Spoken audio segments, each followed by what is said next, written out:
Alors, bonjour, bienvenue à toutes et à tous dans ce nouveau programme. Donc, c'est une série d'émissions que nous vous proposons sur la théorie monétaire moderne en partenariat avec l'association MMT France et avec la revue en ligne Position. Donc, tout d'abord, une présentation rapide des 4 intervenants d'aujourd'hui. Donc, je suis Ramzi Kebaili, enseignant. J'ai réalisé un mémoire de recherche en économie sur l'application de la théorie monétaire moderne à la zone euro et j'ai écrit plusieurs articles sur la question de la zone euro. Et je serai l'animateur de cette émission. Ensuite, pour représenter MMT France, nous avons l'honneur de recevoir Robert Conneau, ici présent, et Ivan Invernizzi, qui vont donc nous présenter les bases de la MMT et répondre à vos questions. Et enfin, nous remercions Christophe de la revue en ligne Position, qui accueille cette émission, cet événement, et qui va tout de suite nous dire un petit mot. Oui, merci Ramzi pour cette présentation. Donc très simplement, donc moi Christophe, du coup, je m'occupe de la revue Position, revue en ligne bénévole, plutôt une revue de sciences sociales, mais on essaye de toucher à tout. Nous-mêmes, on est des marxistes et on sait que l'économie est un sujet fondamental dans le marxisme. Donc faire de la pédagogie et de l'éducation populaire sur la MNT, ça nous paraissait intéressant. Ramzi détaillera un petit peu plus le concept un peu de ces émissions qui vont venir, mais il y aura également après ces bases qui vont être présentées, des analyses de la MNT plus philosophiques et plus en rapport avec le marxisme et les sciences sociales. Donc voilà. Et on est ravis de démarrer ces émissions avec MMT France, Ivan, Robert. On essaiera d'en faire d'autres avec Ramzi sur d'autres sujets. Merci à vous pour votre première participation. Vous êtes les pionniers de cette aventure. Donc, je termine sur l'introduction. Donc, cette première émission vise à poser les bases de la théorie monétaire moderne, donc, que nous appellerons MMT pendant toute cette émission, même si certains disent parfois TMM en France. Donc, nous, on a adopté la version anglaise Modern Monetary Theory, MMT. Et donc, l'objectif aujourd'hui, c'est de bien comprendre ce que signifie la création monétaire, ainsi que la condition d'état monopoliste de sa devise, qui est une condition centrale dans la MMT. Alors, je vous préviens par avance, toutes les questions ne pourront pas être abordées aujourd'hui. Donc, il y aura d'autres émissions sur la MMT où nous pourrons poser certains points comme les questions d'inflation, de développement à l'international, les liens avec le marxisme. On ne pourra pas tout faire aujourd'hui. Aujourd'hui, on va déjà essayer de se concentrer sur la création monétaire et sur l'état monopoliste de sa devise. Alors, je voudrais cette première émission la dédier à Jean-Baptiste Bersac, décédé en 2017, qui fut sans doute la première personne à avoir fait connaître en France la MMT par son livre Devise, qui est sorti en 2013, et où il présentait ce qu'on appelait à l'époque le courant néo-chartaliste. Dans la France de l'époque, et souvent aujourd'hui encore, un étrange consensus régnait chez les économistes, même chez les économistes censés être les plus à gauche et les plus révolutionnaires. On croyait que pour financer une politique écologique et sociale, pour obtenir les dizaines, voire centaines de milliards d'euros nécessaires à une telle politique, il faudrait au préalable soit augmenter très fortement les impôts, soit contracter de nouvelles dettes auprès des marchés financiers, et ceci avant de pouvoir faire quoi que ce soit. Et bien sûr, il fallait avant toute chose demander l'accord de la Banque centrale européenne si elle voulait bien nous autoriser à faire un peu de déficit. Mais depuis quelques années, le mot commence à se répandre qu'une autre possibilité existe.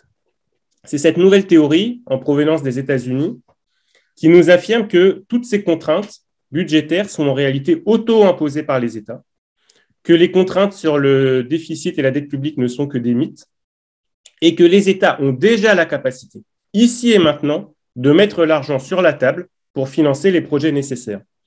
Une sorte de déjà là, pour reprendre l'expression de Bernard Friot, et que nous pouvons déjà voir à l'œuvre à chaque fois qu'il s'agit pour un État de renflouer une banque ou de financer une guerre. Là, d'un seul coup, l'argent apparaît comme par magie en quelques secondes quand il s'agit de financer de tels projets. Alors, comment comprendre cette création monétaire et est-il possible de la mettre au service des peuples? C'est justement une des ambitions que se donne la MMT. Cette théorie est née dans les années 90 sous l'impulsion d'un investisseur états-unien, Warren Mosler, ce qui peut sembler très paradoxal. Et pourtant, cet investisseur a totalement révolutionné la discipline économique en posant comme axiome fondamental que l'État a toujours le pouvoir d'émettre sa propre devise, qu'il a toujours le pouvoir de la faire accepter via les obligations fiscales et d'imposer un monopole dessus. Ces idées, on pouvait certes déjà les trouver dans des écrits économiques passés, mais Warren Mosler fut sans doute le premier à en saisir toutes les conséquences pratiques et il s'en est notamment servi pour gagner de l'argent, comme nous le verrons un peu plus tard dans cette conférence, en pariant sur la capacité des États à ne jamais faire faillite sur la dette qu'ils disposent dans leur propre devise.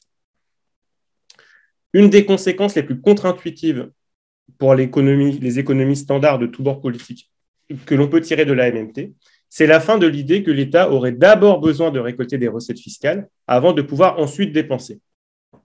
Au contraire, dans la devise qu'il émet lui-même, l'État commence par émettre de la monnaie, puis c'est seulement dans un second temps qu'il la détruit partiellement avec les récoltes fiscales.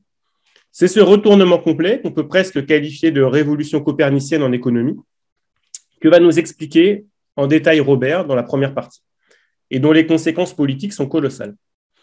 Après l'intervention de Robert, je ferai un développement sur la question de la souveraineté monétaire et de l'applicabilité de la MMT en zone euro. Puis ensuite, la parole sera à Yvan, qui répondra à toutes les questions du public que vous pourrez donc poser dans environ 45 minutes.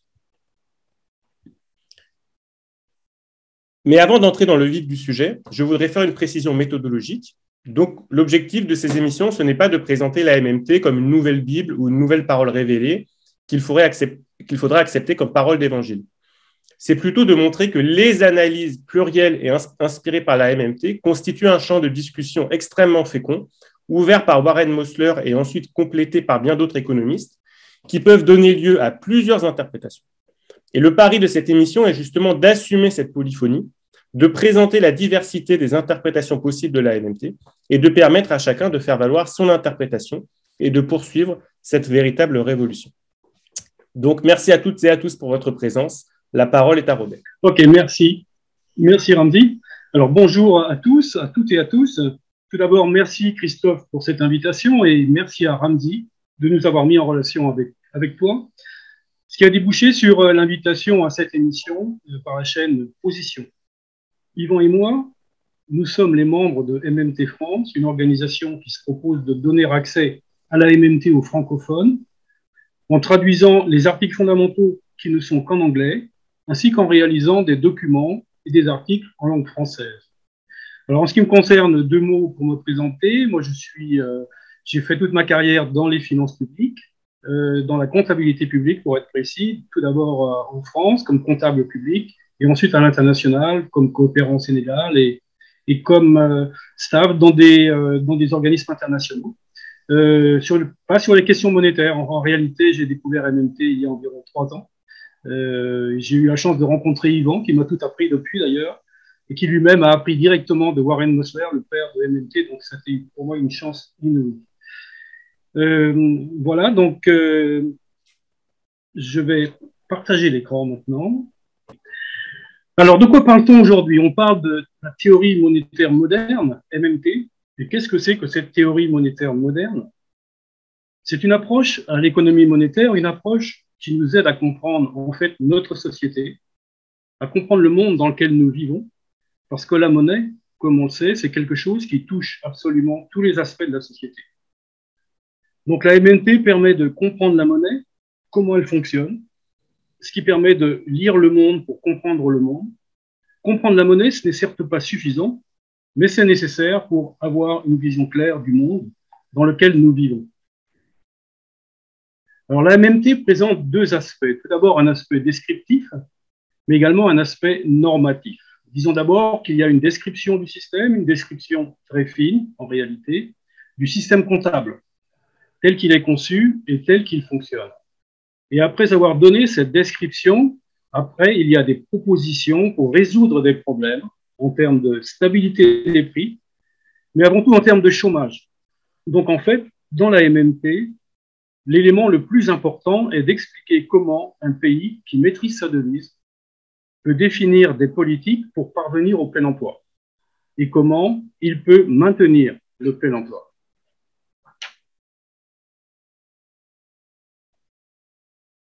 Alors, le point de départ de la MMT est en fait très simple. Il y a le constat factuel que les devises sont des créations publiques et en particulier sont des monopoles publics. Alors, qu'est-ce que signifie ce concept de monopole de l'État sur sa devise? Une précision tout d'abord, la MMT ne parle pas de monnaie en général, mais de devise spécifique à un pays donné. Ça veut dire que le franc suisse, par exemple, n'existait pas avant que l'État suisse l'ait créé, de même pour la livre sterling par le Royaume-Uni et de même pour le yen japonais par le gouvernement japonais. Donc, les devises sont des créations publiques, des créations étatiques, et ce sont des monopoles. Ça veut dire qu'une devise ne peut être créée que par une autorité publique, en l'occurrence l'État. Ça veut dire que lorsque plus tard je vous parlerai de dette publique, cela ne concernera que la dette dans la devise de l'État.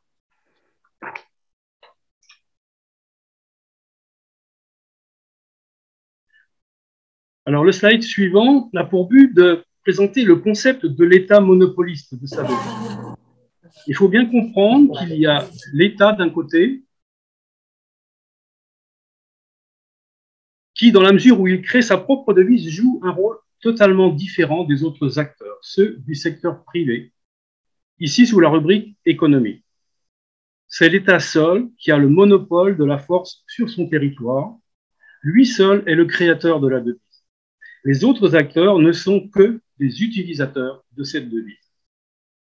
Cette opposition entre créateur et utilisateur de la devise est fondamentale. Le processus est donc le suivant. L'État a le pouvoir d'imposer une taxe, des impôts, au secteur privé. Et il le fait en rendant cette taxe payable seulement dans sa propre devise. En faisant ça, il incite les agents du secteur privé à rechercher cette devise. Il crée alors une demande dans cette devise, et pour obtenir cette devise, les agents du secteur privé n'ont pas d'autre choix que de se faire producteurs et vendeurs de biens et de services, ainsi que de leur force de travail. Une fois cette offre de biens et de services effectuée, l'État peut dépenser 100 dans notre exemple, et seulement après, l'État peut taxer 60 dans l'exemple, pour reprendre à ses citoyens la devise qu'il a mise en circulation. La différence entre dépenses publiques et taxes représente le déficit public et représente l'épargne du secteur privé, 40 dans notre exemple.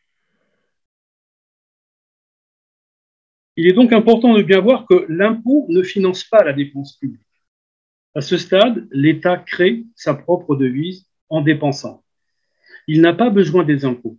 Et cela signifie d'une manière logique que la dépense publique précède l'encaissement des impôts. En effet, toute la devise qui a été utilisée pour payer les taxes a été nécessairement au préalable fournie au secteur privé par la dépense publique. Alors, quelle est la finalité de tout ça? Quelle est la finalité du système monétaire? Eh bien, l'objectif premier du système, l'objectif premier de la devise n'est pas de donner un moyen d'échange aux agents du secteur privé. Il ne s'agit là que d'un objectif second.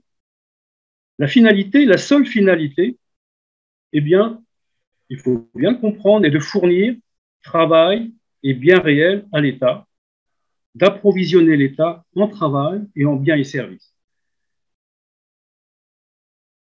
La fiscalité joue donc un rôle fondamental, différent par rapport à toutes les autres approches monétaires. Et ce rôle est fondamental. On peut dire que la fiscalité est le moteur du système. En effet, la taxation a pour objectif de créer dans la population la nécessité, le besoin d'obtenir la devise de l'État.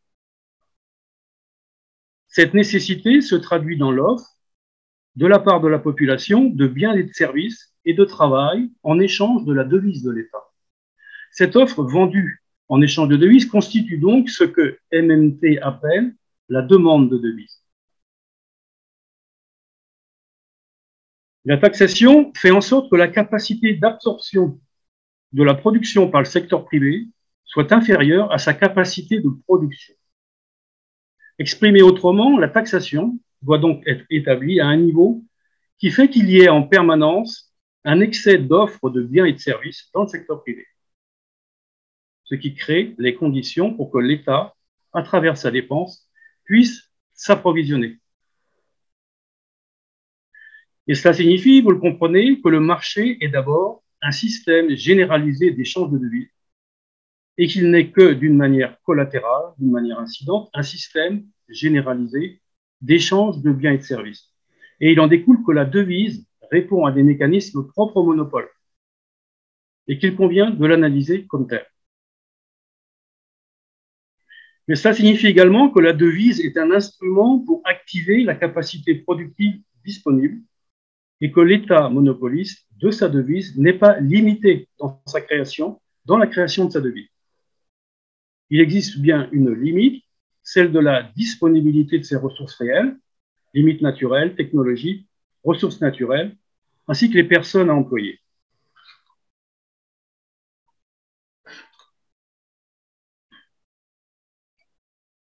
Alors, une autre chose importante, un autre pas en avant, comme nous l'avons vu dans le slide précédent, le déficit public d'une année représente l'épargne privée de cette année.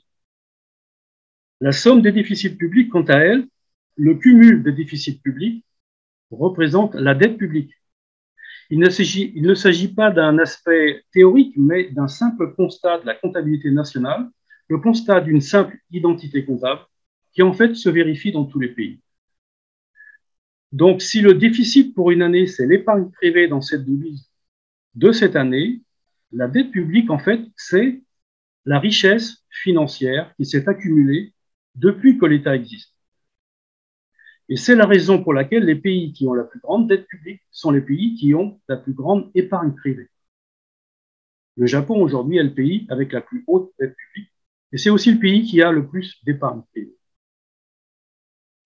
Vous comprenez donc que tout ce que l'on peut entendre dans les prises de position des politiques et dans les médias sur le fait qu'un État doit gérer son budget comme un père de famille, doit avoir le plus petit déficit possible, ou bien que lorsqu'on entend parler du mur et du fardeau de la dette publique, en réalité, tout cela est totalement infondé.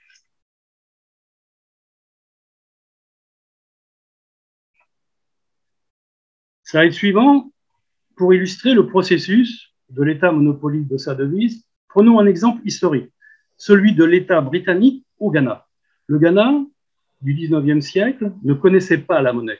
Tout le monde était engagé dans la pêche, la chasse et autres activités typiques d'une société pré-industrielle. Personne n'avait besoin d'argent pour payer quoi que ce soit, donc personne ne cherchait à s'en procurer.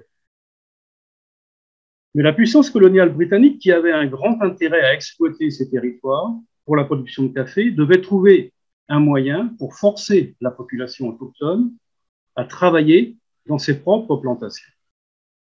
Pour se procurer leur main-d'œuvre, les Britanniques imposèrent une taxe sur les habitations libellée en livres sterling, une devise émise uniquement par l'autorité coloniale. Et les Britanniques menacèrent de brûler l'habitation de ceux qui refusaient de payer leurs impôts. L'imposition en livres sterling généra donc une demande de cette devise, car la population en avait besoin pour payer ses impôts et donc pour sauver ses habitations. Cependant, personne, du moins au début, ne détenait de livres sterling. La seule source de cette devise était l'autorité coloniale. C'était le cœur de la méthode coercitive utilisée par les Britanniques, forcer les Ghanéens à travailler pour eux-mêmes, non pas directement par la force brute, mais par la fiscalité. Et ce qui est important de bien comprendre, c'est le fait qu'avant l'imposition de la livre sterling au Ghana, il n'y avait pas de chômage. Les gens étaient occupés car il y avait plein de choses à faire, comme chercher de la nourriture, garder les enfants, construire les habitations, etc. Et il n'y avait pas de chômage car le chômage signifie qu'il y a des personnes qui cherchent de la devise en essayant de vendre leur force de travail, mais n'y parviennent pas. Et on peut dire également que la devise est un instrument d'exploitation, un instrument d'extraction de ressources au profit de l'État.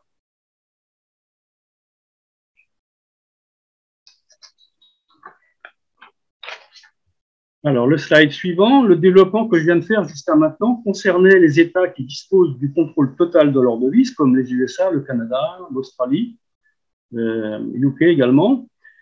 Mais ce n'est pas le cas de tous les États. Il existe en effet des différences importantes entre ces pays et ceux de l'eurozone, par exemple, ainsi que de la zone CFA en Afrique. Et ces différences se formalisent par le fait que si certes, ils ne disposent pas de leur propre devise, on leur impose également des limites, aussi bien en termes de déficit public que de dette publique. Et en fait, ces limites sont des contraintes institutionnelles fondées sur absolument aucune logique technique, aucune logique économique, mais sur une logique purement politique. Et il est clair qu'une communauté comme l'Union européenne a l'austérité dans son ADN. Et lorsque l'on entend les analyses faites dans les médias, lorsque l'on entend des expressions comme mur de la dette, fardeau de la dette, il est clair que sous-jacent, il y a également une ignorance. Et notre objectif à MMT France, c'est justement de développer une connaissance qui vient contredire la culture économique la plus souvent diffusée par les médias, par la pensée économique dominante, ce qui est historiquement très pernicieux et qui, conduisant notamment à des taux de chômage importants, est à la base de la souffrance de millions de personnes.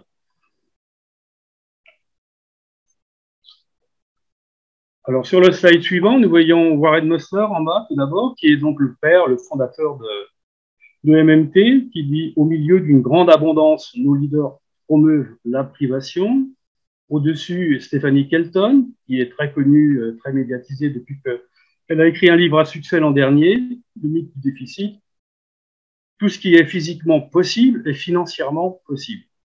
La devise est créée par l'homme, donc les limites financières sont celles que l'homme s'impose. Ces limites réelles sont ces limites naturelles, la technologie, les ressources naturelles, les personnes à employer. Alors pourquoi la MNT devrait être intéressante et importante? Eh bien, la MNT est importante parce qu'elle parvient à aider à l'élaboration de solutions pour des objectifs de politique économique, notamment le plein emploi. Le plein emploi, ça veut dire que tout le monde a la possibilité de travailler. Le travail n'est pas une chance, il est le point de départ d'une vie meilleure. Tout ce qui est techniquement possible est financièrement possible. C'est-à-dire que si un pays a les capacités pour réaliser une chose, une route, une école, un pont, un hôpital, il a donc la possibilité de le faire. La devise n'est qu'un moyen. Et c'est là où se trouve le potentiel de la MMT. Donc, plein emploi et complète utilisation des capacités disponibles sur un territoire.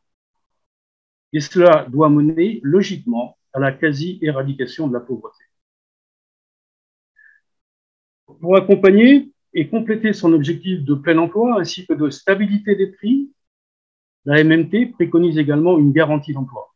Une garantie d'emploi offerte à tous ceux qui sont dans la capacité de travailler et qui désirent travailler. Il s'agit en fait d'emplois de transition qui permettent également, tout en offrant un emploi, d'équilibrer l'économie. Dans le sens où le nombre d'emplois concernés varie en fonction de l'état de l'économie, augmentant en période de récession et diminuant en période d'expansion. Alors, sur le slide suivant, j'ai souhaité présenter une synthèse des points les plus importants. Alors, tout d'abord, la devise est une créature de l'État, on l'a vu, qui en détient le monopole, ce qui lui permet de s'approvisionner à l'État, donc, en biens et services et en travail. Un État qui contrôle sa devise ne peut faire défaut, sauf s'il le décide. Ça, c'est fondamental. C'est le point de départ de MNT en réalité. La dépense publique n'est pas limitée en termes financiers, elle est limitée en termes de ressources réelles disponibles, donc d'inflation. Seule la dépense publique permet de créer de la richesse financière nette au profit des agents du secteur privé. Le crédit bancaire ne crée que du pouvoir d'achat. Le chômage est un phénomène purement monétaire. Il est la conséquence d'un déficit public insuffisant. Et enfin, la MMT met en évidence le caractère primordial pour un État de disposer et de contrôler sa propre devise. Donc voilà, j'en ai terminé. Ensuite, pour ceux que ça intéresse, voilà nos coordonnées. Nous pourrons les transmettre individuellement si vous le souhaitez. Et puis également des références bibliographiques de Warren Mosler, Stephanie Kelton, Pavina Tcherneva. Et pour approfondir, il y a également quelques éléments, quelques conseils de lecture. Voilà, j'en ai terminé. Je vous remercie. Merci beaucoup, Robert. Merci beaucoup pour cet exposé vraiment passionnant et très synthétique, mais qui permet vraiment d'avoir les bases. C'est-à-dire que vous pouvez vraiment considérer qu'après avoir lu ça et compris ça, en fait, vous comprenez de quoi nous parlons lorsque nous parlons de la MMT. Et que nous pouvons donc après rentrer dans les débats, les détails, les interprétations Et là, on a vraiment eu le fond commun et la base commune pour discuter de la MMT. Donc, comme expliqué en introduction, nous allons essayer dans chaque émission de nous focaliser sur un point précis avec différents intervenants.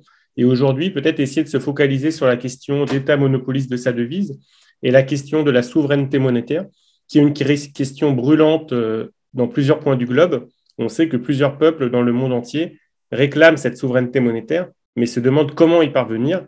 Et à chaque fois, on leur fait croire que c'est quelque chose d'extrêmement difficile, que c'est une marche trop haute pour être franchie. Et c'est intéressant de voir ce qu'en dit la MMT. Alors, bien sûr, la MMT, tout d'abord, elle n'a pas tout inventé d'elle-même. Il y a des choses qui ont existé dans le passé. On sait que Knapp a fondé en 1905 le courant chartaliste en affirmant que la monnaie est une créature de la loi.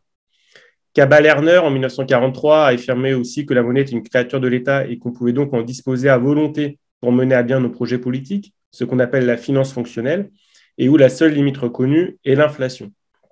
Toutefois, malgré ses illustres prédécesseurs, il y a bien une originalité dans la manière dont la MMT et dont Warren Mosler réarticulent ces idées et en tirent la conséquence suivante que tout État est en mesure de garantir à la fois le plein emploi et la stabilité des prix. Et Warren Mosler a également fait les conséquences pratiques, donc avec son premier pari, ce qu'il appelait son épiphanie italienne, au début des années 90, lorsque son fonds de pension parie sur le fait que l'Italie ne pourra jamais faire défaut sur la dette dénominée dans la monnaie qu'il émet, que l'Italie émettait, la lire. À une époque où, au contraire, tous les spécialistes économiques annonçaient que la lire ne pourrait jamais s'en sortir, puisque l'Italie venait de sortir du système monétaire européen, que les attaques spéculatives étaient trop fortes et que l'État italien menaçait de faire faillite. Et Warren Mosler a tiré toutes les conclusions du fait que ce n'était pas le cas. Alors, il existe un débat passionnant chez les économistes et chez les anthropologues pour savoir ce qui fonde la confiance en la monnaie. Et on retrouve très, très souvent l'idée que la confiance en la monnaie serait quelque chose de très difficile, quelque chose en fait qui nécessiterait au préalable une communauté peut-être politique et quelque chose sur laquelle on ne pourrait pas changer et influer. Et c'est pour cette raison-là qu'il serait très difficile pour un nouvel État de créer une nouvelle monnaie, car il faudrait déjà qu'une confiance règne avant de pouvoir faire quoi que ce soit. Alors, cette vision peut être attirante, mais elle est en fait réfutée par l'histoire. Donc, on a vu des exemples historiques qui ont été donnés par Robert, et on a vu plusieurs fois dans l'histoire des pouvoirs politiques, des empires, par exemple, réussir à imposer une monnaie et leur pouvoir sur des territoires où coexistaient des communautés diverses. De fait qu'en fait, la souveraineté monétaire n'est que la conséquence d'une souveraineté politique, d'un pouvoir sur un territoire donné. Et donc, à rebours d'une vision qu'on peut qualifier de dominante, la MMT affirme que la monnaie est un moyen, la devise plus précisément, est un moyen pour un pouvoir politique de perpétuer sa domination, sans recourir directement à la force, mais par un jeu, comme l'a présenté Robert, d'incitation et de sanctions, de carottes et de bâtons. Donc, le pouvoir politique dit à ces sujets, travaillez pour moi en échange de cette reconnaissance de dette. Au départ, la devise, ce n'est qu'une reconnaissance de dette, elle n'a pas de valeur en soi. Que vous pouvez utiliser, que vous devez utiliser pour régler vos obligations fiscales. Si vous ne les réglez pas, évidemment, c'est la prison ou la sanction. Mais si vous réglez bien vos obligations fiscales, si vous travaillez bien pour moi, dans ce cas-là, vous pourrez même accumuler cette reconnaissance qui est au départ une reconnaissance de dette et qui va petit à petit devenir la devise et à laquelle on va commencer à attacher une valeur en soi. Comprendre l'histoire et la généalogie de cette construction politique, c'est aussi comprendre qu'elle est réversible. C'est-à-dire qu'elle est à la fois solidement ancrée, mais en même temps, on peut, si nécessaire, créer de nouveaux États, créer de nouvelles devises. C'est possible. Il n'y a pas de fatalisme en matière de monnaie. Et la MMT nous permet justement d'ouvrir la boîte des différentes conceptions possibles. Donc, vous n'êtes pas sans savoir que beaucoup d'États aujourd'hui ne disposent pas de leur souveraineté monétaire.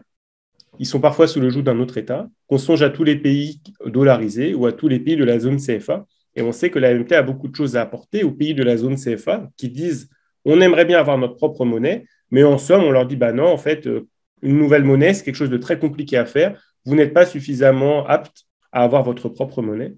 Ce qui est complètement absurde, en fait. Il suffit de regarder tous les exemples historiques ou dans le monde entier pour voir que c'est possible de créer une nouvelle monnaie. Et donc, finalement, comprendre cette analyse, en fait, quand on décrit, par exemple, ce qu'a fait Robert, en fait, décrire la manière dont les États ont imposé leur pouvoir politique par la monnaie, au départ, ce n'est pas une analyse qui consiste à dire c'est bien ou c'est mal, c'est une analyse au départ descriptive, qui décrit ce que fait l'État. Qu'est-ce que fait l'État quand il impose sa monnaie? Et ensuite, c'est un choix politique. C'est à vous de savoir si, en quelque sorte, cet État vous convient. Et si vous voulez essayer, par exemple, dans le cadre d'une révolution politique, de mettre en œuvre cette création monétaire dorénavant au service des peuples, ou alors si vous voulez créer un nouvel État, ou alors si vous voulez que votre État sorte de la domination d'un autre État. Mais avant de pouvoir faire tout ça, il faut bien analyser et comprendre ce qui est en jeu dans les mécanismes de domination et de servitude monétaire. Alors que faire? Eh bien, en premier lieu, tout révolutionnaire devrait commencer par mettre la main sur l'outil monétaire, ce que la Commune de Paris n'avait pas osé faire en 1871. Elle n'avait pas osé mettre la main sur la Banque de France, et à partir de ce moment-là, elle signait son échec politique. Et pourquoi? Déjà, à l'époque, on se disait, mais vous vous rendez compte, toucher à la Banque de France, ça va créer quelque chose de terrible. Seule la bourgeoisie, finalement, serait suffisamment apte à gérer l'outil monétaire. À rebours de tous ces fatalismes, la MMT apporte une bonne parole, une bonne nouvelle. Oui, vous pouvez créer une nouvelle monnaie. Oui, vous pouvez la faire accepter via les obligations fiscales. Et oui, vous pouvez vous en servir pour garantir le plein emploi et peut-être financer d'autres choses. On parle beaucoup en ce moment aux États-Unis du Green New Deal, qui n'a rien à voir avec les fausses politiques écologiques prônées par l'Union européenne, mais on parle plutôt d'un projet ambitieux qui soit vraiment mis au service de l'environnement. Que vous soyez le Sénégal dans la zone CFA, que vous soyez l'Équateur, qui est aujourd'hui dans la zone dollar, que vous soyez le Québec, qui n'a même pas de monnaie qui est dans le Canada, ou que vous soyez la Grèce sous le joug de la zone euro, toutes ces situations sont extrêmement différentes sur le plan politique, mais toutes peuvent se résoudre. Aucune n'est insoluble. Toutes peuvent se résoudre par une question de volonté politique, et nous avons, la MMT propose des plans pour ça. Donc, dès 1995, Warren Mosler propose dans un article en français, donc je précise, là, il n'y a pas besoin de traduction, c'est un article en français, dans lequel il propose que le Québec crée sa propre monnaie, afin de pouvoir accéder à la véritable indépendance, afin de pouvoir garantir le plein emploi, et surtout, très important, afin de pouvoir accéder à une véritable souveraineté sans avoir besoin de rechercher une illusoire homogénéité culturelle. Et donc, on sait que les débats au Québec se sont souvent concentrés sur la question de la francophonie.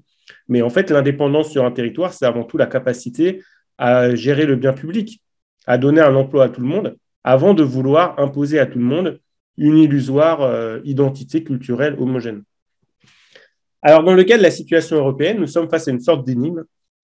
Donc, la question européenne, moi, c'est un sujet qui me tient beaucoup à cœur et c'est un sujet qui est souvent difficile à comprendre car dans la zone euro, en fait, on ne doit pas avoir, bien qu'il y ait des analogies, on ne doit pas voir la Banque centrale européenne comme une entité extérieure qui imposerait sa volonté à l'État français.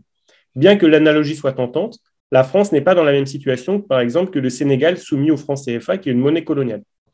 En fait, la zone euro, il faut mieux la comprendre comme l'émanation de bourgeoisie étatique nationale et dans lesquelles l'État français a joué un rôle important.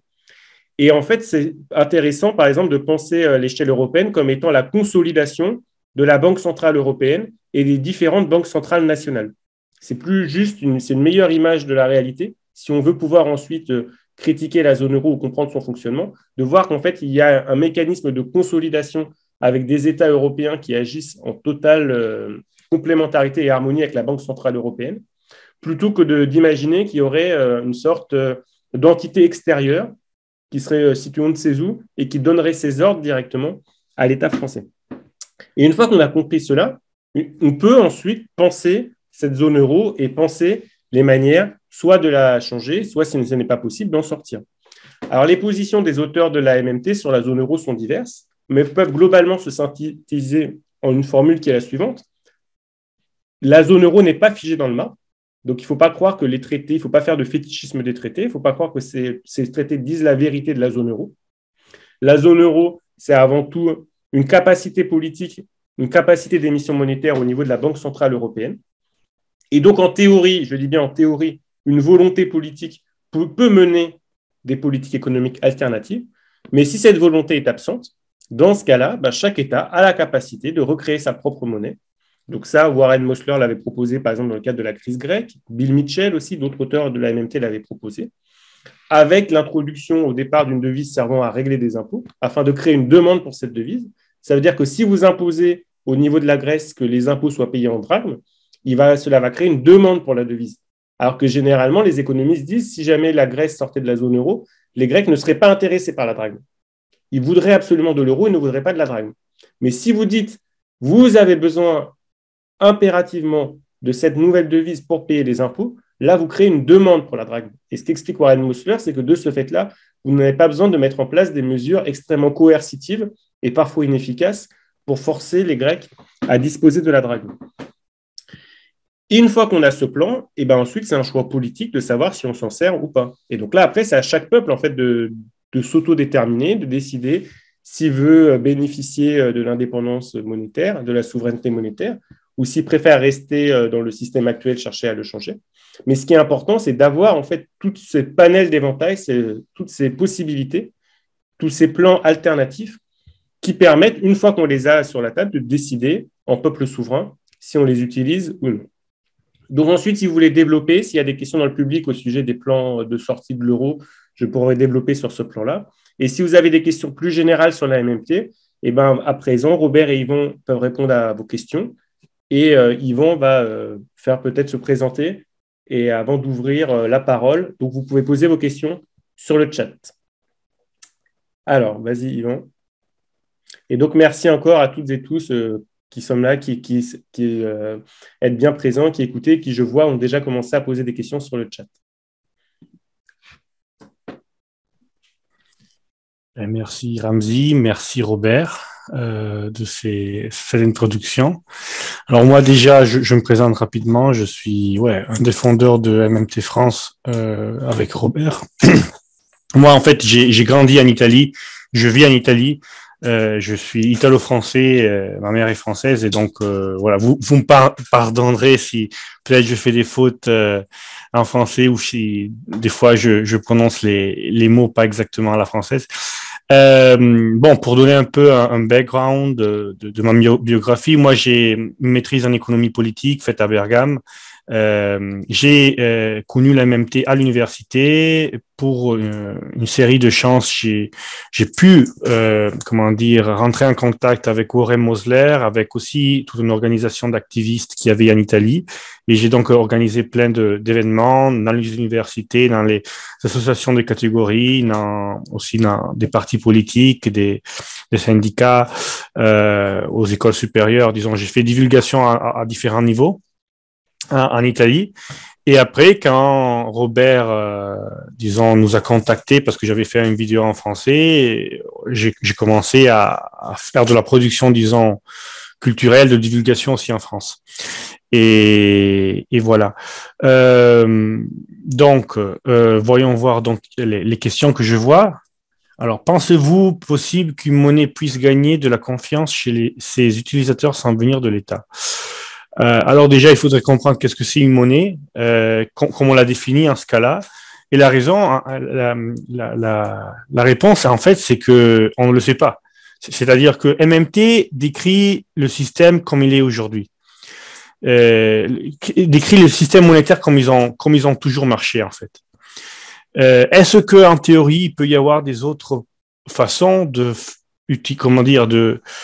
construire un système généralisé d'échange une mètre de mesure de la valeur? Probablement. C'est-à-dire, est-ce qu'il peut y avoir aussi quelque chose après le capitalisme?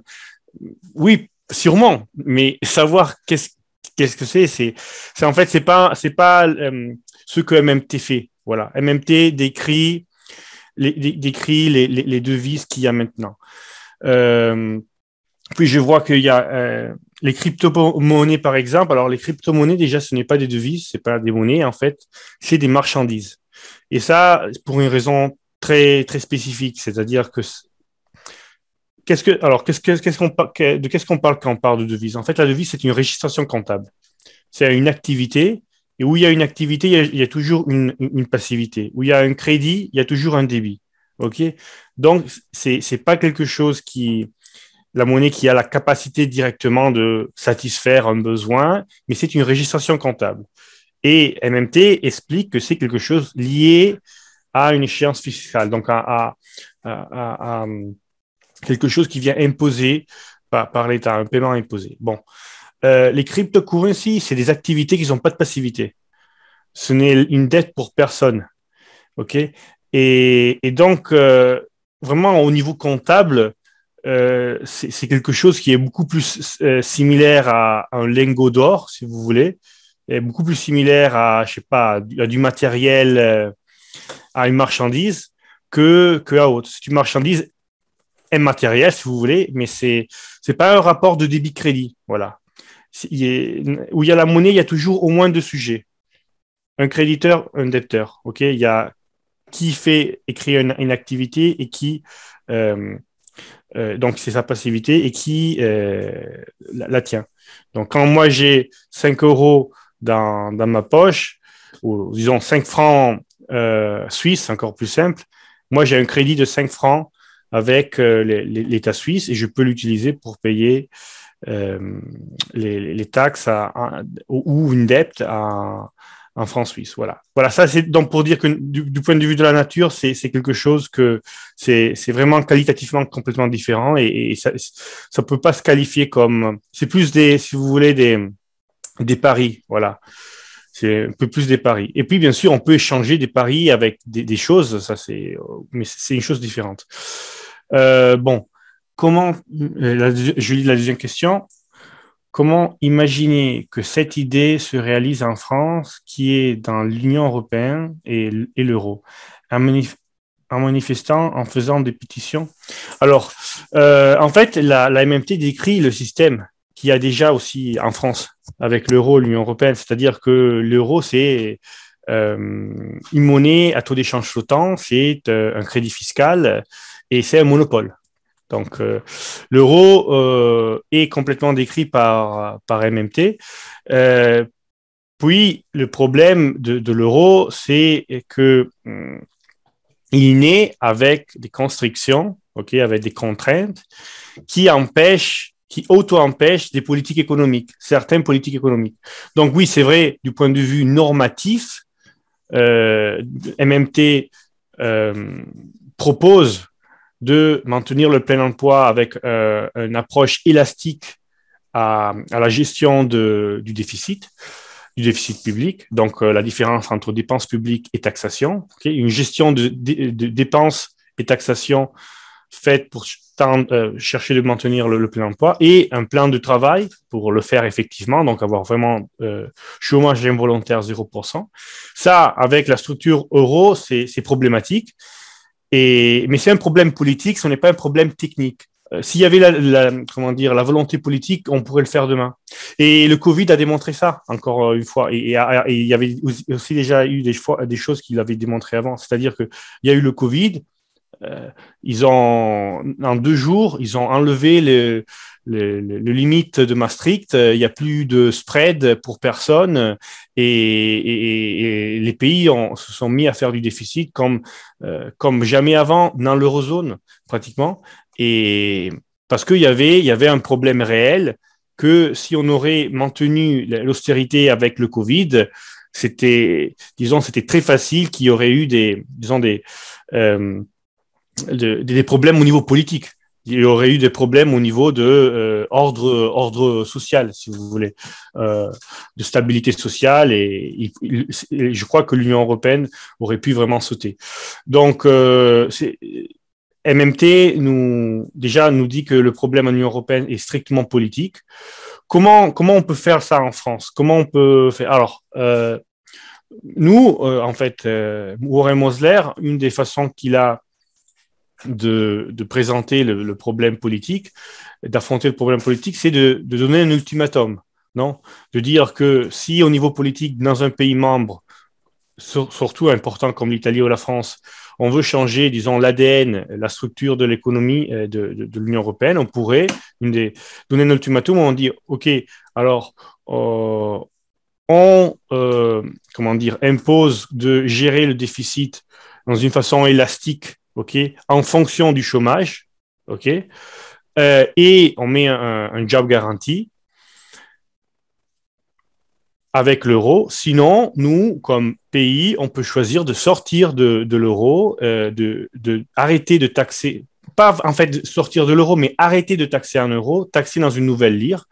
Et ça va monétiser notre économie dans une nouvelle devise. Et donc, aussi, le marché du travail va être dans la nouvelle devise. Et on va retourner à avoir la possibilité, comme pays, d'avoir le plein emploi. Donc, c'est une provocation, si vous voulez, mais une stratégie on pourrait adopter au moins en termes dialectiques. Voilà. Puis, disons, les conditions historiques pour faire ça, c'est pas facile, mais voilà. Je vois une autre question. Alors, juste avant, peut-être Adrien voulait réagir à ta réponse. On peut lui donner peut-être la parole. Ok. Comme ça, on prend les questions telles qu'elles sont marquées. Ok. Après, on donne la parole à la personne pour voir si elle va ou si elle veut des précisions. Alors, vas-y, Adrien, si tu veux intervenir. Oui, bonjour. Bonjour. Merci de la présentation. Non, ça répond. Ce que je me demandais, en fait, vous avez décrit, en fait, la MNT permet de décrire des systèmes monétaires ou de devises existants. Moi, la question que je me pose, c'est plus quelle est la suite de l'événement, parce que comprendre que la monnaie, en fait, n'est qu'un outil que l'on pourrait utiliser en tant qu'État ou en tant que citoyen, comme quelque chose qui nous sert plutôt que nous asservit, c'est une riche idée. Mais j'étais en train de rédiger la troisième question qui elle est là en disant, voilà, moi j'utilise depuis 5 ans une monnaie alternative qui s'appelle la June, qui est une monnaie libre et qui se crée sur le compte de tout le monde, tous les jours, à échéance régulière, et on crée une petite... En fait, voilà, il y a la création monétaire qui apparaît sur le compte de tout le monde, et cette création monétaire, c'est la même pour tout le monde, et tous les jours. Et cette monnaie circule depuis 5 ans, il n'y a pas eu besoin de demander la permission à qui que ce soit pour le faire, il n'y a pas eu besoin de manifester, il n'y a pas eu besoin de brûler des banques, il n'y a pas eu besoin de faire tout ça, et je me demandais si ça pouvait pas être un modèle en fait qui pourrait, je sais pas moi, vous intéresser ou en tout cas parce que pour moi la seule façon de s'en sortir, ce serait de le pratiquer plutôt que parce que de comprendre que la monnaie peut être créée comme on veut, c'est une chose, mais ensuite il faut le faire parce que sinon il se passera jamais rien. Donc voilà, je sais pas si vous connaissiez ce système de monnaie libre, la June, et en tout cas voilà, c'était pour vous dire que ça existait. Et puis voilà, voilà. C'est pas vraiment une question en fait, mais c'est. Non, mais merci Adrien. En fait, je vois le point que vous soulevez, donc je crois de pouvoir donner une réponse parce que l'expérience de monnaie complémentaire ou monnaie alternative, on en a eu aussi en Italie. Moi, j'en connais le modèle de beaucoup, surtout celles qui sont basées sur, disons, l'idée de chambre de compensation. Mais quand même, à la base, il y a une chose à faire. Il y a une chose à dire, c'est-à-dire que la devise, il faut toujours se rappeler, c'est une imposition. Donc, l'euro, c'est une imposition, c'est pas un choix. Et le chômage, il est dans une devise, c'est dans euros, c'est-à-dire qu'il y a des taxes en euros. Les choses, donc, sur un territoire sont vendues en euros et les gens ont besoin d'euros. S'ils n'ont pas d'euros, ils n'arrivent pas à payer les taxes sur la maison, sur la voiture, sur la boîte. Ils vont à un moment donné perdre la maison, la voiture, la boîte, parce que l'État, donc, il impose une taxation et si voilà, c'est quelque chose qu'on ne choisit pas. Donc, ce que je veux dire, c'est que oui, ça peut être intéressant de participer à des systèmes d'échange collatéral, multilatéral, privé. Je veux dire, probablement aussi les échanges peuvent augmenter, et ça peut être, mais dans aucune mesure, tout ça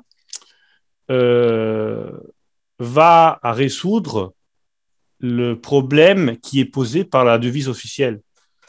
Ok. Donc, s'il y a du chômage en euros, il va continuer à y avoir du chômage en euros. Parce que les euros ne servent pas seulement pour acheter de la nourriture, que tu peux acheter avec une monnaie complémentaire peut-être, ils servent pour payer les taxes. Et après, tout le reste, c'est une conséquence. Donc voilà, ça c'est le problème, c'est que en fait il y a le problème du chômage dans la devise officielle, il faut le résoudre et on peut le faire seulement avec la devise officielle. Il y a pas le choix de faire. Le privé n'a pas le choix de laisser, de se libérer de la devise officielle. Il y a de toute façon une imposition fiscale. Alors, puis l'État peut bien sûr créer des îles. Je sais pas, il peut dire les moines sur la montagne. Ok, on ne lui fait pas payer les taxes. Ok, mais c'est l'État qui le décide. Voilà, c'est pas les moines. Voilà. La TVA. Voilà. Donc, mais ça vient de l'État. Okay.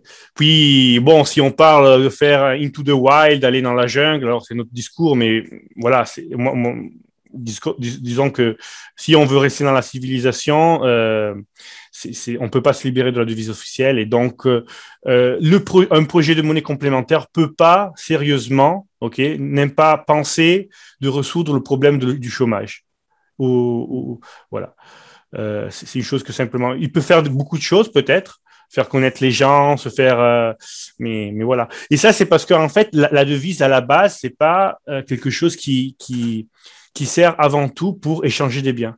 Parce que je comprends le concept, c'est bon, on n'arrive pas à s'échanger les biens. Moi, je veux du travail. J'ai du travail à offrir. Toi, tu as du travail à offrir. On se donne, nous, le moyen de nous échanger. Oui, mais la devise, ça va bien au-delà de ça. C'est ça le problème. Et c'est ça que MMT ajoute. Voilà. Robert, tu veux dire quelque chose? Oui, moi, je souhaiterais apporter un complément à ce que tu viens de dire, Yvan, en réponse à Adrien. Alors, moi, la June, je connais, j'habite Angers. Il se trouve que j'ai rencontré, j'ai oublié son nom, mais une personne qui expérimente ça à Laval, en Mayenne, je veux dire.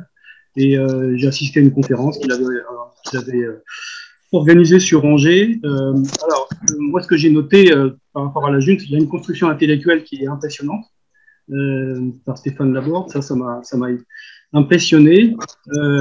Alors, ceci dit, effectivement, comme vient de le dire Yvan, là, on n'est pas du tout dans une logique de monnaie fiscale, de devise fiscale. Donc là, on est complètement dans une autre logique. Ce que j'ai noté de positif, c'est que ça fonctionne, effectivement, ça fonctionne bien et ça permet d'ailleurs à des personnes qui ont peu de moyens de bénéficier du système. Mais ce que je voudrais préciser également à Adrien, c'est que quand il dit qu'il serait bien que la MNT expérimente, en réalité, cette question ne se pose pas en tant que telle, dans la mesure où MNT, c'est d'abord une description. MNT est déjà en place. Même, comme Yvan l'a précisé, MNT décrit même des systèmes incomplets dans lesquels les États ne disposent plus vraiment de leur monnaie, comme les États membres de l'eurozone. Donc la question de l'expérimentation en tant que telle ne se pose pas vraiment encore. Voilà. On prend d'autres questions. Là, une question de Modou. Alors moi je vois comme la MMT peut garantir le plein emploi. Ok, ça c'est une question très très pertinente. Merci Modou. Alors déjà il faut comprendre d'où vient le chômage et d'où vient l'offre de travail. Alors le marché du travail, l'offre du travail, le chômage, c'est des choses qui sont pas naturelles. C'est des constructions sociales. Ok, dans les Indiens d'Amérique, les natifs américains ne connaissaient pas la devise, ils ne connaissaient pas le chômage. Okay? Le chômage, c'est quelque chose qui est possible seulement quand il y a la devise. Parce que qu'est-ce que c'est le chômage? C'est des gens qui cherchent de la devise et ils sont prêts à offrir le travail ou de la marchandise pour l'obtenir et ils ne la trouvent pas. Okay? Donc déjà, il faut comprendre ça, comment on crée l'offre, comment est induite l'offre de travail en devise. L'État taxe une population, ok, et puis la population doit offrir du travail, est obligée à offrir du travail ou des marchandises pour obtenir la devise. Donc ça, c'est le premier. Quand l'État induit une demande de devise, donc une offre de biens qui est supérieure à la devise qui après met à disposition, alors là, il y a forcément une partie de la population qui n'arrive pas à obtenir sa devise. Donc, si on fait un exemple très simple, si l'État, il y a 10 personnes dans un pays, l'État met une taxe de 1 franc par personne, on a 10 francs de taxes imposés. Avec 10 francs de taxes, on peut avoir que les gens peuvent aussi demander plus de 10 francs, okay, parce qu'il peut y émerger une demande d'épargne. Alors, on va dire qu'il y a une demande de 15 francs, mais si l'État dépense seulement 9 francs, forcément, il va y avoir des gens qui cherchent de la devise, ils ne la trouvent pas. Okay. Puis, dans le système capitalistique, c'est un peu plus articulé dans la mesure où l'État ne va pas donner de la devise directement à tout le monde, il la donne seulement à une partie du secteur privé, l'autre partie du secteur privé doit l'obtenir par des autres privés, mais à la base, je veux dire, la source de la devise est seulement l'État. Et donc, le chômage, c'est en fait une demande de devise qui est insatisfaite. Et comment on fait à maintenir le plein emploi? C'est l'État doit ou baisser les taxes, ou augmenter la dépense publique, ou tous les deux. Baisser les taxes, ça diminue la demande de devises. Augmenter la dépense publique, ça augmente l'offre de devises. Et jusqu'à quand on arrive au point où la demande de devises, donc la demande d'épargne de devises, est satisfaite par ce qu'on appelle le déficit public. Donc la différence entre dépenses et taxation. Okay? Donc, pour finir, une gestion élastique du déficit faite pour satisfaire la demande de devises, donc pour suivre ceux qui sont en fait la demande année après année du secteur privé, c'est la base de maintenir le plein emploi. Pour faire ça dans une façon plus précise, on peut avoir que l'État donne du travail à tous ceux qui veulent travailler pour lui à disons un salaire fixé, ok. Donc les jobs garantis. Et après on pourrait rentrer plus précisément qu'est-ce que c'est un job garanti, mais voilà. Donc à la fin c'est la gestion strumentelle et fonctionnelle du déficit public. Voilà. Je vais revenir sur ce que tu as dit, Robert. En fait, c'est vrai que dans la MMT, il y a vraiment une partie descriptive. Mais pour moi, il y a aussi des parties, justement, qui ne sont pas presque que descriptives. Et c'est là aussi c'est intéressant. Donc, je parlais, par exemple, tout à l'heure du plan de Warren Mosler pour que le Québec crée une nouvelle monnaie. Et en fait, ça peut être l'occasion, ces plans de création d'une nouvelle monnaie, de mettre vraiment en pratique et d'expérimenter vraiment les idées de la MMT. Parce que justement, là, il y a un débat en cours en ce moment avec deux auteurs marxistes, Kostas Lapavitsas et Nicolas Aguila, en fait, qui affirment que selon eux, les plans de la MMT pour créer une nouvelle monnaie, en fait, ne sont pas réalistes, en fait, ou ne peuvent pas fonctionner. Donc, ils ont publié un article sur le cas de la Grèce. Et moi-même, j'ai rédigé un papier à ce sujet que je compte prochainement publier. Et là, en fait, on a une sorte d'expérience, de test, en fait, pour vérifier cela. Mais j'ai quand même l'impression que malgré tout, dans les débats théoriques autour de la création d'une nouvelle monnaie, de plus en plus de voix, aujourd'hui, en 2022, reconnaissent que c'est par les impôts et par la question fiscale que ça passe. C'est-à-dire que les plans de création de nouvelles monnaies d'il y a 15 ans, d'il y a 20 ans, cette question paraissait presque secondaire. On se concentrait vraiment sur le fait que l'État doit déclarer le nouveau cours légal. Et maintenant, de plus en plus, dans ces discussions, on reconnaît que, alors c'est par exemple avec l'idée qu'il y a eu en Italie des mini-bots, et peut-être, c'est une question pour Evan, tu pourrais nous parler un peu plus de la question du projet italien avorté de mini-bots. Donc j'ai l'impression qu'il y a une convergence pour reconnaître que l'étape numéro 1 pour instaurer une nouvelle monnaie, c'est de dire voici dorénavant dans quelles devises devront être réglées les obligations fiscales. Et donc ça, c'est vraiment, je pense, une avancée qu'on doit à la MMT. Et par ailleurs, il y a un deuxième point, alors sur lequel la MMT, il n'y a pas forcément d'accord interne, mais donc j'aimerais bien aussi avoir votre avis dessus, notamment Ivan. C'est le livre qu'a écrit James Galbraith sur la crise grecque. Donc, sachant que Galbraith, il a une connaissance des travaux de la MMT, même s'il ne les partage pas entièrement, il se décrit quand même comme plutôt sympathisant des travaux de la MMT. Et dans le cas de la crise grecque et de la crise de 2015, son analyse, c'est qu'effectivement, il le dit, il fallait imposer une nouvelle devise fiscale. Et donc, il avait conseillé dans ce cadre-là à Yanis Varoufakis, alors on connaît la personnalité un peu fantasque de Yanis Varoufakis, mais il y avait quand même cette idée qu'il fallait absolument que la Grèce remette la main sur le fichier des contribuables, puisqu'aussi incroyable que ça puisse paraître, la Troïka avait confisqué à l'État grec le fichier des contribuables.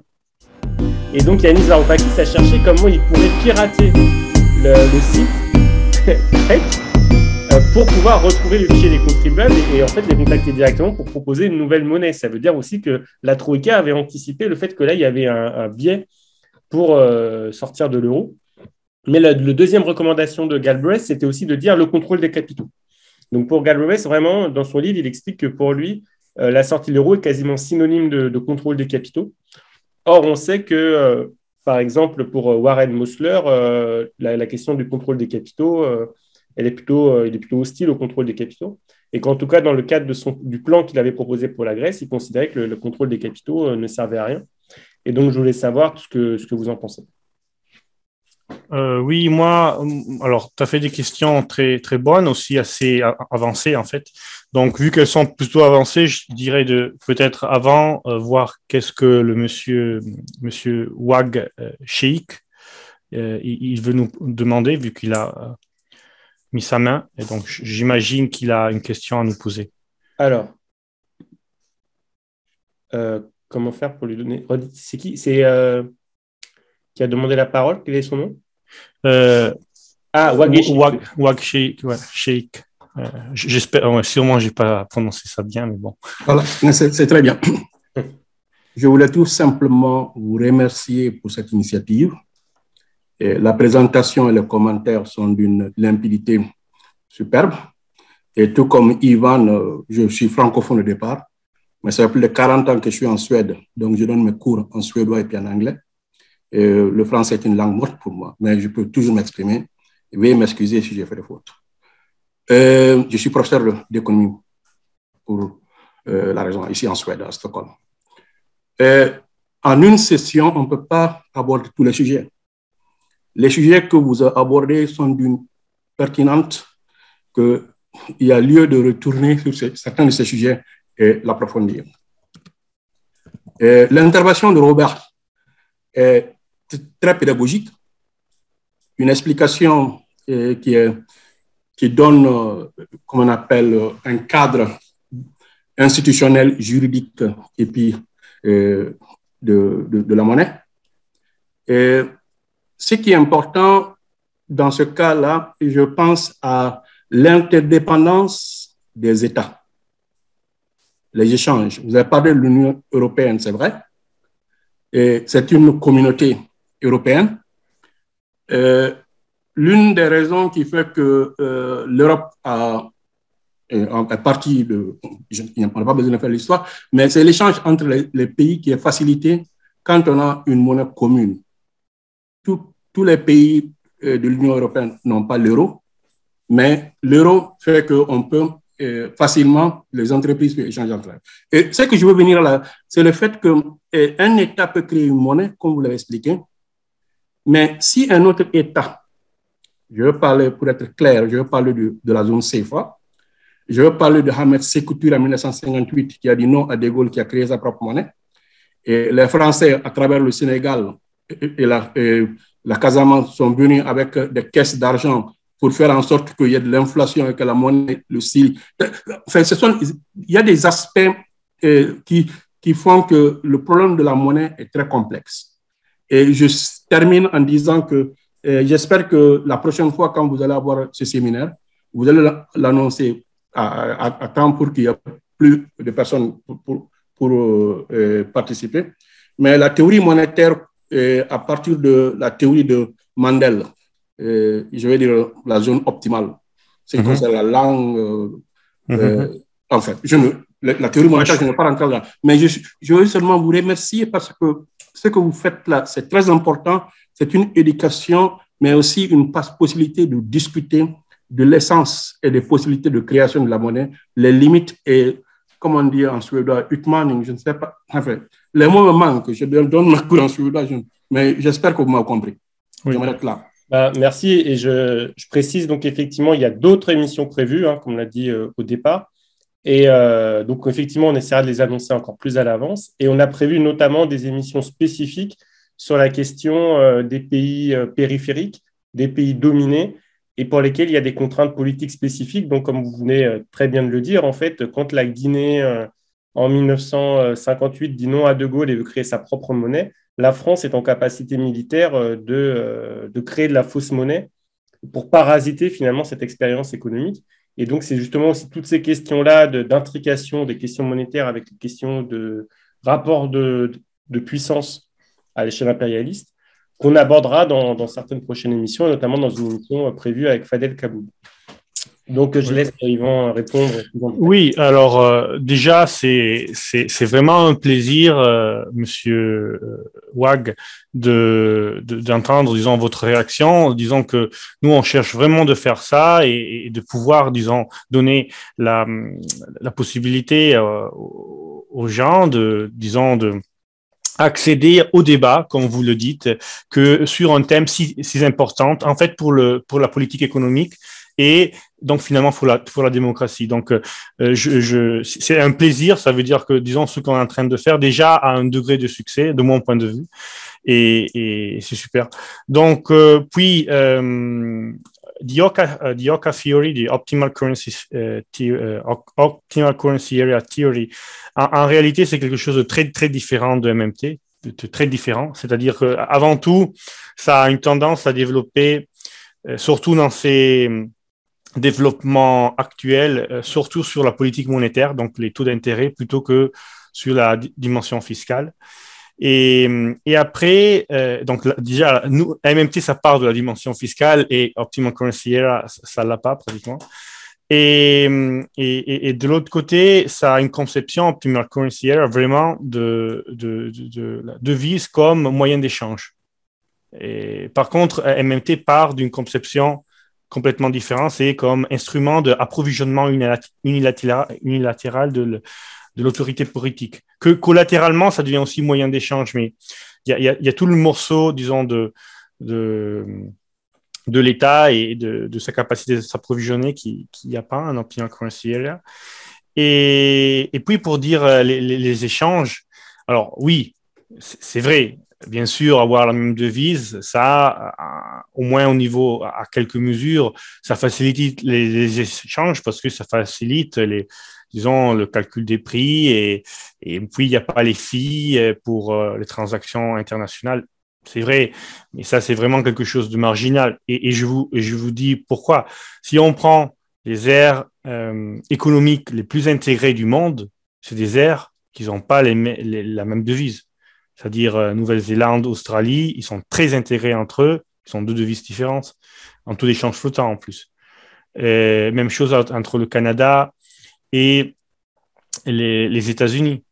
Donc en fait, cette chose des échanges, c'est un peu quelque chose qui fait partie de la narration. Sortir de l'euro, ça ne veut pas dire arriver à l'autarkie. Hein. La Suisse a sa propre devise et elle a plein d'échanges avec tout le reste d'Europe. Hein. Donc, voilà, il ne faut pas faire, selon moi, un peu l'erreur de penser que avoir une propre devise, ça limite les échanges avec l'extérieur. Non, c'est pas ça qui limite. Et même de l'autre côté, il me vient de dire que si vous imposez à une partie à un pays qui a sa propre devise le chômage, comme ça a été en fait pour la Grèce, ben là, il va faire moins de production parce qu'il y a énormément de chômage. Et s'il y a moins de production, alors il y a aussi moins d'échanges. Okay. Donc, ça va au contraire. Tu as une destruction de l'économie et donc aussi de l'échange. Et donc aussi de la spécialisation et du développement du pays, en quelque sorte.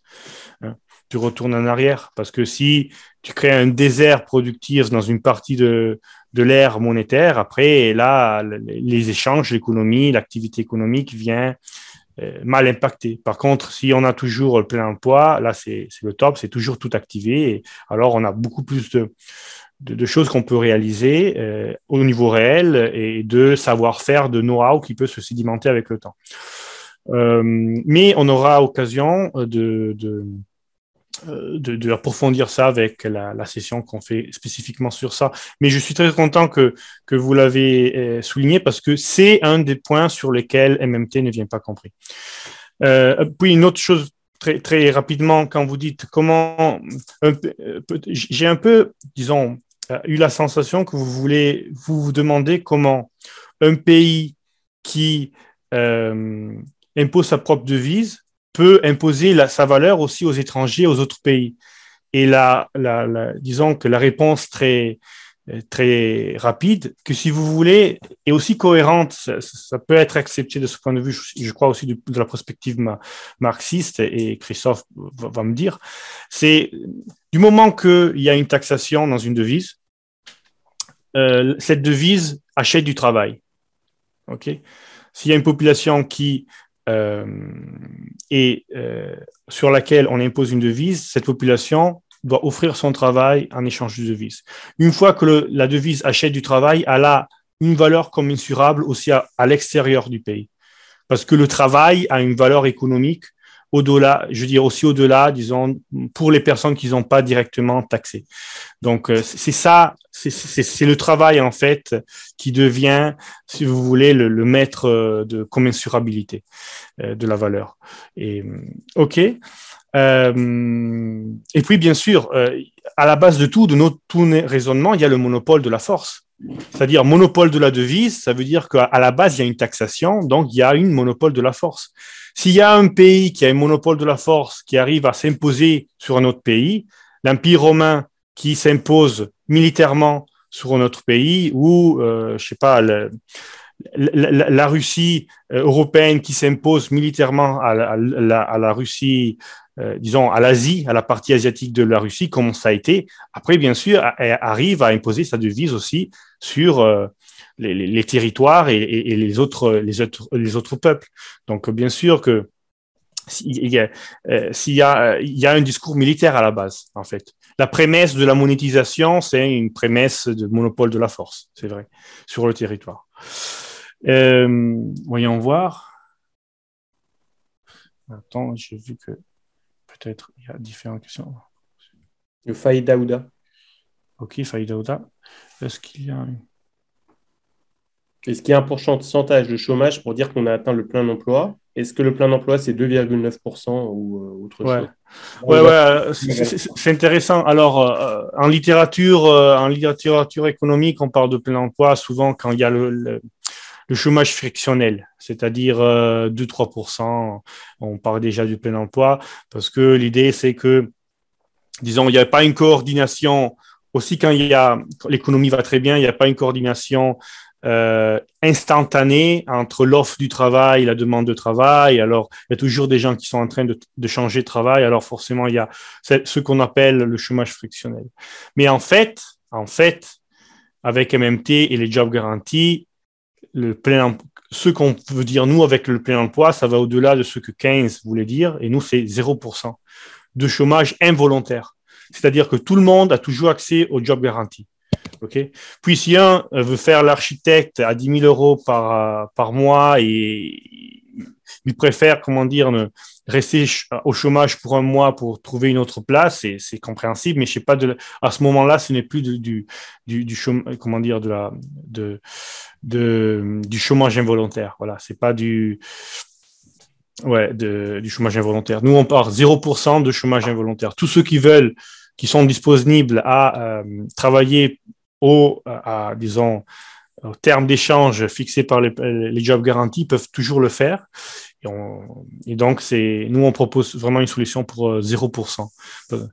Chose que ça serait pas possible s'il n'y avait pas le job garanti. S'il n'y avait pas le job garanti, forcément, il y aurait toujours 1-2% parce que voilà, il n'y a pas une coordination au 100%. Et voilà. Voilà. Christophe qui veut poser une question. Christophe, ok. Alors. Vas-y, Christophe. Alors, moi, je voulais déjà commencer par remercier Wagé de son commentaire. Merci beaucoup parce on débute nous aussi dans ce format. Donc, merci pour les bons commentaires. Moi, pour revenir mais on le développera dans les prochaines vidéos. Ce qu'on trouvait aussi intéressant, c'est de partir de la MMT, et on l'a bien vu avec Robert, sur le fait que c'est une nouvelle interprétation de ce qui est des flux économiques tels qu'ils sont déjà là, et non pas quelque chose à mettre en place, à créer, etc. Ce qui est à mettre en place, c'est justement les conséquences de cette nouvelle interprétation, et ça offre des nouvelles possibilités. Et là, je reviens donc à l'essence de la revue et du marxisme. C'était ça aussi la force de Marx, c'était d'avoir réinterprété le capital qui était présent à son époque, et d'avoir dégagé des choses qui n'étaient pas vues par les économistes de l'époque, qui sont, donc on va chez Marx, hein, c'était la théorie de la plus-value, etc. Et ça a offert des nouvelles possibilités progressistes et des nouvelles formes de pensée économique et aussi une nouvelle dynamique révolutionnaire. Donc pourquoi nous, on s'est mis à faire aussi ce projet-là avec MMT et Position, c'est aussi de montrer que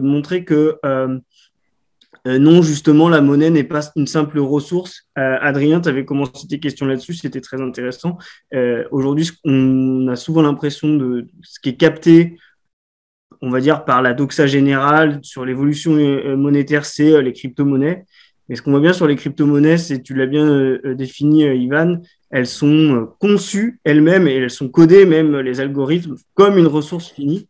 Si je prends le Bitcoin, par exemple, à un moment, le Bitcoin devrait atteindre, est conçu comme une ressource finie. Il n'est pas duplicable à l'infini comme la façon dont on interprète la monnaie dans la MNT. Donc, on revient à une forme de ressource et donc de limite, ce qui est la condition on va dire, des discours conservateurs ou réactionnaires qui vont dire que on ne peut pas donner de l'emploi à tout le monde, on ne peut pas développer les forces productives parce qu'on est limité justement par les ressources et la monnaie. Donc, je connais pas du tout June, Adrien, donc merci pour l'information. Je vais me renseigner dessus, mais sur le Bitcoin, voilà, c'est ce que je voulais dire. Mais tu fais bien de le noter. Donc, voilà, la MMT, c'était justement nous ce qui nous intéresse là-dedans, c'est comment ça devient une ressource et intellectuelle et pratique pour sortir de la crise dans laquelle le capitalisme et on va dire les interprétations classiques sur la monnaie nous enfoncent. Voilà.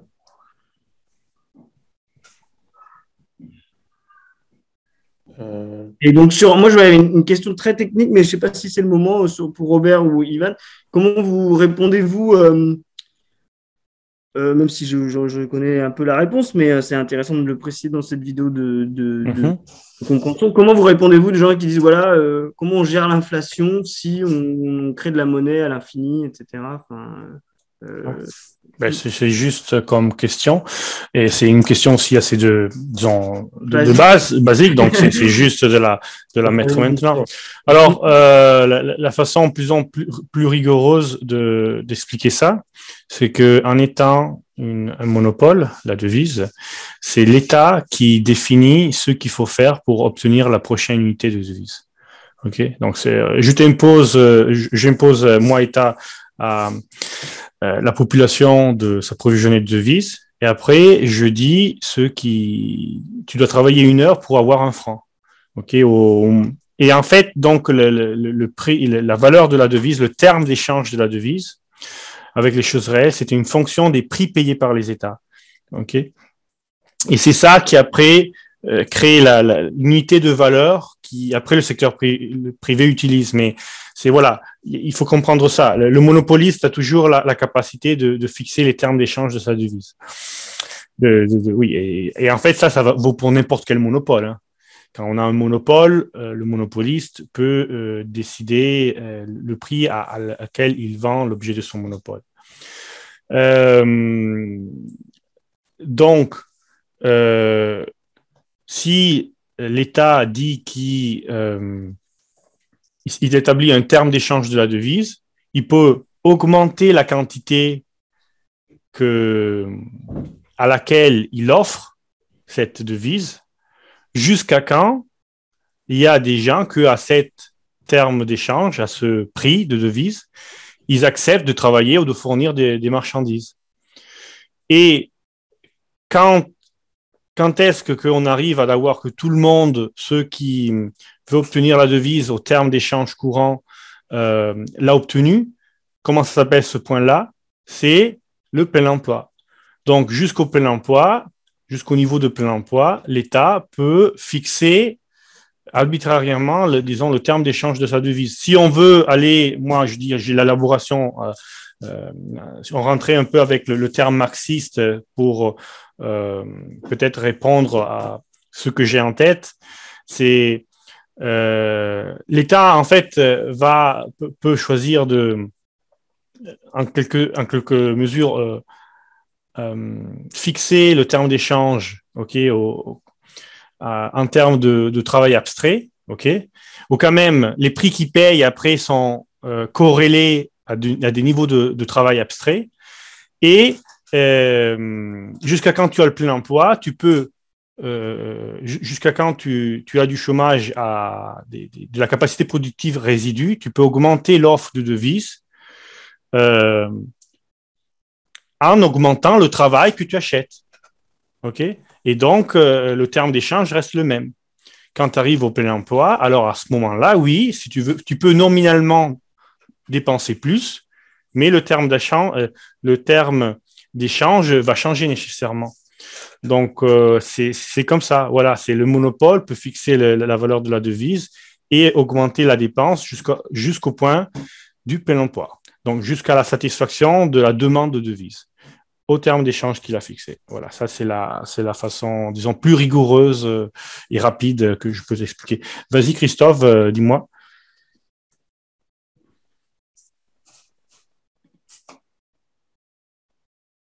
Ouais, non, c'est exactement ce que j'attendais comme réponse. OK. Et c'est ce qui est intéressant justement, c'est que on n'est pas sur du simple théorique dans ce cas-là. On voit bien que quand l'État était beaucoup plus monopoliste sur la monnaie, on va dire beaucoup plus influent, dans les périodes fordistes, par exemple, du capitalisme, après 45, c'est exactement ce qui s'est passé. Donc, on a pu investir et injecter de la monnaie effectivement jusqu'au plein emploi et ça a eu des conséquences capitalistiques ensuite sur justement la baisse de la rente, on va dire jusqu'aux années 60, mais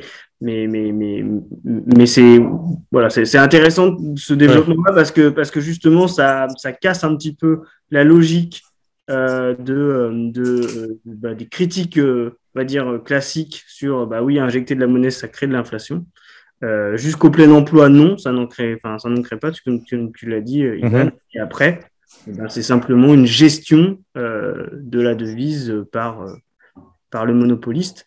Et là, la complication qu'on a eue dans les phases capitalistes qui ont eu cette tendance-là, c'est qu'à un moment donné, cette gestion-là n'a pas pu se mettre en place car elle entrait en conflit avec des gens qui voulaient de la rente sur la monnaie, quoi. Oui, dans la MMT. oui, alors déjà, il y a une chose à dire. En fait, l'État est monopoliste de la devise toujours. Aussi, comment dire, quand il dépense moins ou il fait moins de déficit, c'est quand même toujours le monopoliste. Donc, disons que c'est pas que sa capacité d'établir la valeur de la devise au terme d'échange de la devise est fonction de combien il dépense. Voilà, ça c'est quand même important. Puis, c'est vrai que ce qu'il fait avec la devise va changer les rapports de force dans le secteur privé. Et donc, bien sûr, après, il y a pas tout le monde est content d'avoir le plein emploi et c'est pour ça qu'on a du chômage. Donc, c'est juste après d'analyser ce qui se passe dans la spécificité de la société, dans la spécificité du système social, parce que c'est une chose qu'on n'a pas dit, mais en fait, la devise est un monopole de toute façon, au moins, toujours.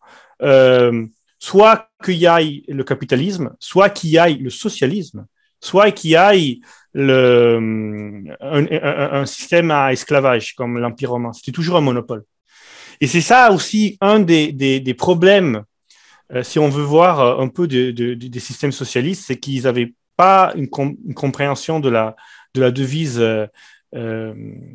complète. Je veux dire, l'Union soviétique avait un taux d'échange fixe avec le dollar. Je veux dire, ça n'a pas de sens, ce truc-là. Littéralement, ça n'a pas de sens. Je veux dire, oui, on a un autre système, et après, du point de vue financier, ils étaient liés ils étaient connectés, liés ancrés aux États-Unis. Et parce que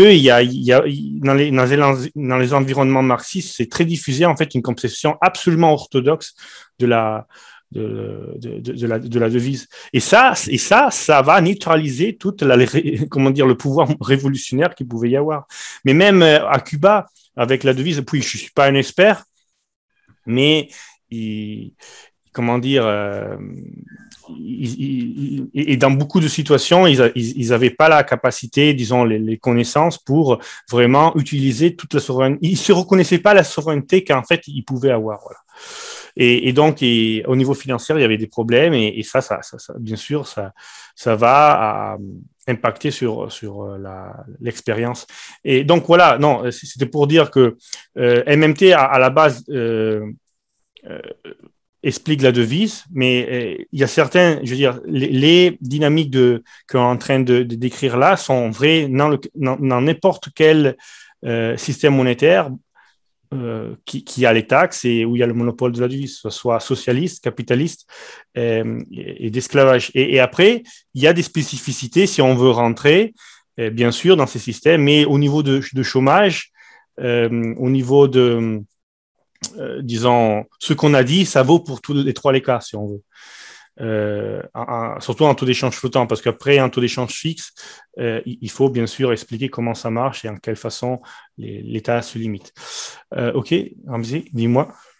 Oui, je voulais faire un petit oui ajout auquel j'ai pensé en écoutant Christophe, c'est qu'en fait, on n'insiste aussi pas suffisamment sur le fait que la MMT vient vraiment réfuter des mythes économiques qui sont très partagés, y compris dans les milieux à gauche, et qu'elle offre vraiment une possibilité on peut l'interpréter de différentes manières politiques, mais elle offre vraiment des possibilités pour le camp progressiste et le camp de l'émancipation.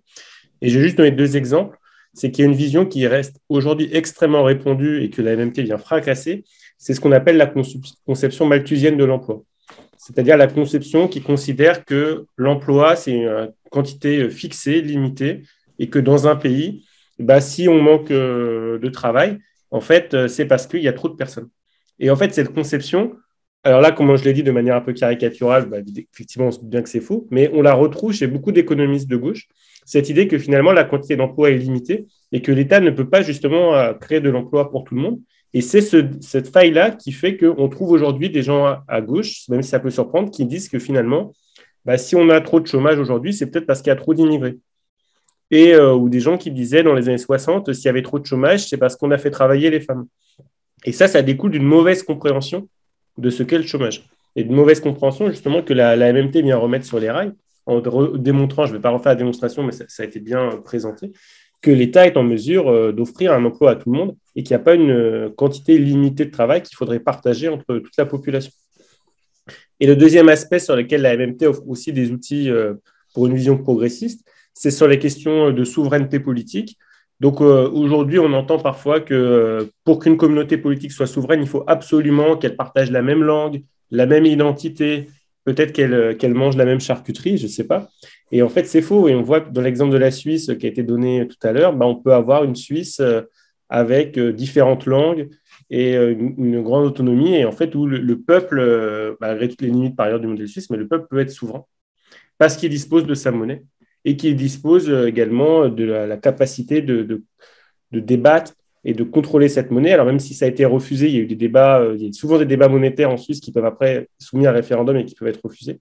Mais il y a cette capacité d'une population sur un territoire donné de contrôler les outils monétaires. C'est ça qui fonde la souveraineté et ce n'est pas une identité fantasmée qu'il faudrait absolument partager pour pouvoir être souverain. Ce qui crée l'identité, le collectif qui viendra dans un second temps, c'est d'abord cette capacité de contrôler l'outil monétaire sur un territoire donné.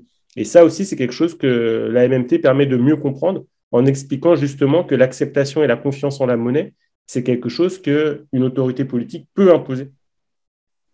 Et non pas quelque chose qui serait préalable et pour lequel finalement le politique serait impuissant. Et donc la MMT redonne du pouvoir aux politiques en montrant que finalement même le système économique qu'on se donne, c'est un épiphénomène de l'État. Et non pas, comme on croit parfois, ce n'est pas l'État qui serait un épiphénomène du système économique. Et une fois qu'on a remis ces bons rails, on peut se donner la capacité de changer les choses. Voilà, c'était mon intervention.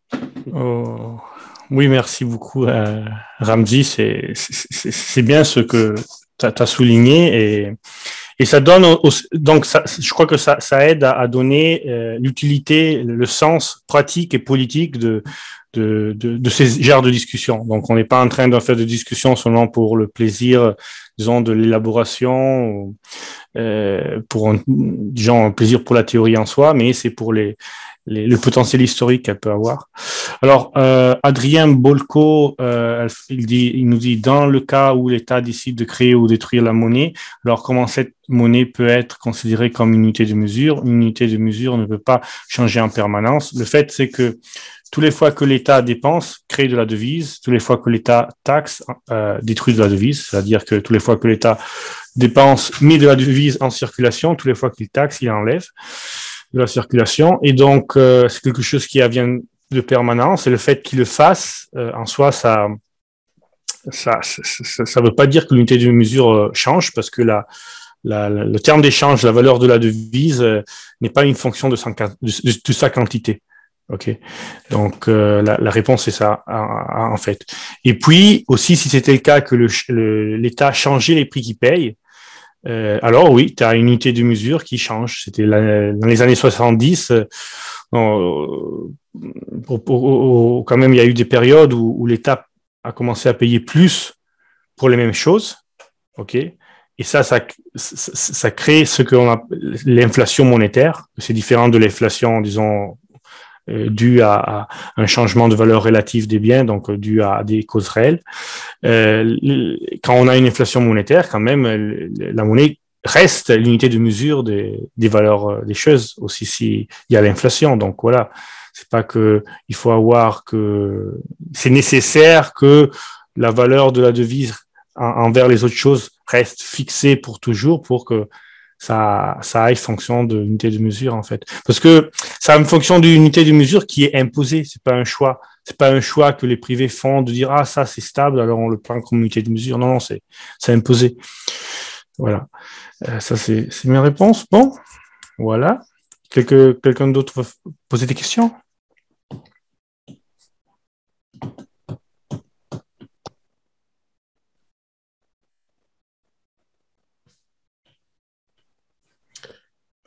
Non, donc Ndongo peut-être veut intervenir, donc qui parle du lump of labor fallacy.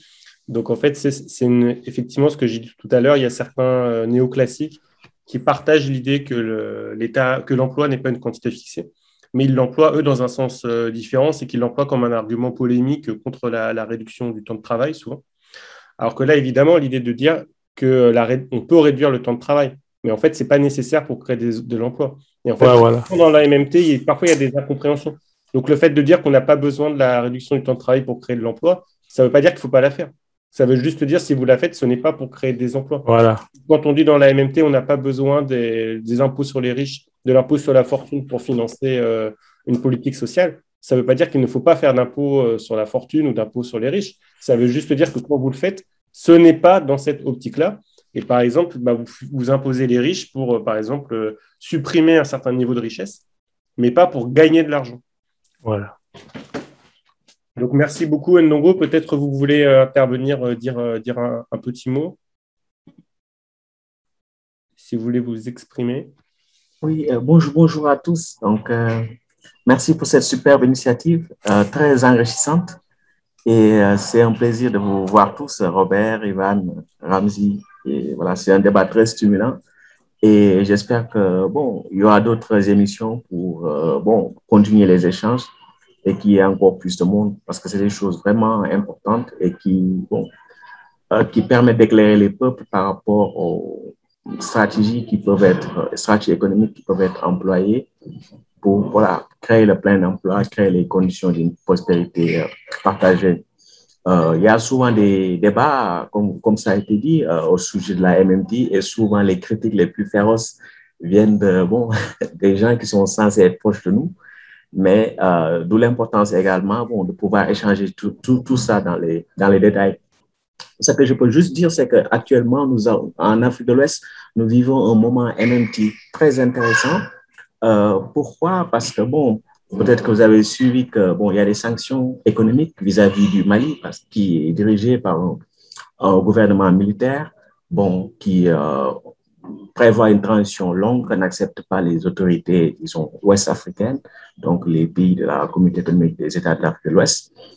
Et donc, parmi ces sanctions économiques, il y en a une qui m'a intéressé, c'est qu'on a privé l'accès du gouvernement malien à ses comptes.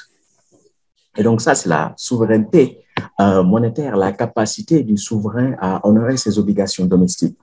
Dans le cas des sanctions internationales, généralement, on gèle les avoirs extérieurs, etc. Mais c'est quelque chose d'absolument inédit qu'un gouvernement puisse être séparé de sa propre banque centrale, de l'accès même à ses comptes. Et en tout cas, moi, ce que ça m'enseigne, c'est que la Guinée aussi est dirigée par un gouvernement militaire, mais la Guinée a sa propre devise. Donc, la monnaie guinéenne à l'international, elle ne vaut rien. Donc, mais même cette souveraineté formelle d'une monnaie qui n'est pas très solide, elle est importante. Parce que la même sanction n'a pas pu être faite vis-à-vis disons, de la Guinée. Mais dans le cas du Mali, c'est l'asphyxie financière. Il n'y a pas d'accès au secteur bancaire, le gouvernement n'a pas accès à ses comptes, la banque centrale ne fonctionne plus, le marché interbancaire est clos, etc. Et donc là, les dirigeants de la CEDEAO se disent, bon, ce gouvernement-là ne pourra pas tenir parce que c'est un pays enclavé, ils ont fermé les frontières, etc. Bon, il y a d'autres pays, de l'Afrique de l'Ouest comme la Mauritanie, la Guinée, etc., voire l'Afrique de l'Ouest, voire l'Algérie peut-être, où le Mali pourra toujours espérer voir ses marchandises circuler, etc. Mais ça montre l'importance de la souveraineté monétaire, même quand elle est formelle, c'est-à-dire la Guinée n'est pas un pays souverain comme les États-Unis sur le plan monétaire ou d'autres, mais le fait de disposer de sa propre banque centrale, on voit pourquoi c'est important dans ces circonstances de crise-là. Donc, souvent, il y a beaucoup de choses que les gens se disent sur la MMT, mais quand on regarde parfois la réalité, on se rend compte de l'importance, en fait, de ce qui est dit dans la littérature MMT. Et là, si le Mali doit s'en sortir, je ne sais pas comment ça va se passer, mais si la transition doit durer, cette transition-là ne marchera pas si l'État ne bat pas monnaie. Et pour battre monnaie, il faudra, passer par la définition d'une nouvelle unité de compte et imposer les taxes et impôts dans la nouvelle unité de compte, etc. Donc, ça veut dire moment MMT. Donc, pour dire que tout ce dont nous discutons là, ce n'est pas des choses théoriques, mais des choses concrètes, pertinentes par rapport à ce que vivent les peuples un peu partout. Mais cette sanction est bien entendu illégale. J'ai regardé les textes, mais il n'est nulle part écrit que ces États ont le droit, disons, de priver d'un gouvernement, même s'il le considère illégitime, de l'accès à ses comptes. Donc, voilà ma petite contribution. Je juste ça, la tenue de ces débats. Merci beaucoup. Merci. Merci beaucoup pour cette intervention. Et vraiment, on est 15 participants, c'est déjà bien pour une première fois. Nous n'attendons pas forcément autant de personnes et on va continuer après à poursuivre les débats. Donc là, je vous propose qu'on prenne une dernière salve de questions. Donc si vous voulez poser une question, vous intervenez sur le chat, c'est maintenant ou jamais. Mais après, on essaiera à rythme régulier de continuer à faire les émissions, de continuer à poser ce type de questions, d'approfondir les points en particulier sur lesquels on n'a pas pu répondre aujourd'hui. Donc, continuez à nous suivre, continuez à suivre les activités de Position et de MMT France et vous serez informés des prochaines émissions. Donc, est-ce qu'il y a d'autres questions, des questions finales ou peut-être Yvan, Robert, Christophe, vous voulez dire un dernier mot? Non, juste, moi, je voulais juste conclure en disant, comme tu l'as dit, Ramzi, je trouve que c'est un sujet qui est technique, qui a pu technique, qui n'est pas encore très répandu. Moi, je suis très heureux qu'on soit déjà 15 et des retours qu'on a et de la dimension internationale qu'a pris ce débat. Je trouve ça génial. Parce que nous, on est plutôt une revue qui publie sur l'actualité française et les problématiques françaises. Et donc, si on peut élargir, c'est super. Donc, merci à tous d'avoir été là et on compte sur vous sur les prochaines émissions qui seront plus spécifiques. Donc, n'hésitez pas tous, si vous, via Twitter, à commenter et à même suggérer des thématiques pour les prochaines émissions. Enfin, Ramzi, Ivan et puis Robert, on en prendra compte, je pense. Donc, ouais. Donc, on a Mbousobé, Sam, qui nous dit que c'est sa première fois et que ce plaisir est immense. Bah, pour nous aussi, hein, c'est un plaisir. Ouais. Merci. Donc, on va arrêter là l'enregistrement. Super. Okay. Donc, merci à toutes et à tous. Vraiment, un grand merci pour votre participation.